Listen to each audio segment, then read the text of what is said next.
കുരിശിനോടൊപ്പം തീർത്ഥാടനം നടത്താൻ, കുരിശിൻ്റെ വഴിയെ നടക്കാൻ, ഗാഗുൽത്തായിലേക്കുള്ള ഒരു യാത്ര. സ്നേഹത്തിൻ്റെ മായാത്ത മുദ്ര നമ്മുടെ ഹൃദയത്തിൽ പതിപ്പിക്കാൻ ഈ നോമ്പുകാല ചിന്തകളിലേക്ക് ഏവരെയും സ്വാഗതം ചെയ്യുന്നു. ഈശോയിൽ പ്രിയരെ, സ്നേഹത്തിൻ്റെ കൽപ്പന നമ്മുടെ കർത്താവ് പൂർത്തീകരിച്ച ദിവസങ്ങളാണ് നോമ്പിൻ്റെ ഈ കാലഘട്ടം.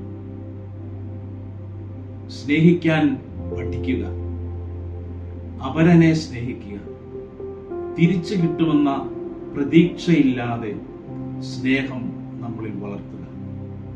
ഞാൻ ഒരാൾക്ക് കടം കൊടുക്കുമ്പോൾ, ഞാൻ ഒരാളെ സഹായിക്കുമ്പോൾ തിരികെ കിട്ടില്ല എന്നുള്ള പ്രതീക്ഷയോടെ സ്നേഹം കൊടുക്കാൻ നമുക്ക് സാധിച്ചാൽ ഈശോ നടന്ന കുരിശിലേക്കുള്ള സഹനത്തിൻ്റെ സ്നേഹം നമുക്ക് മനസ്സിലാകും. ആമേൻ.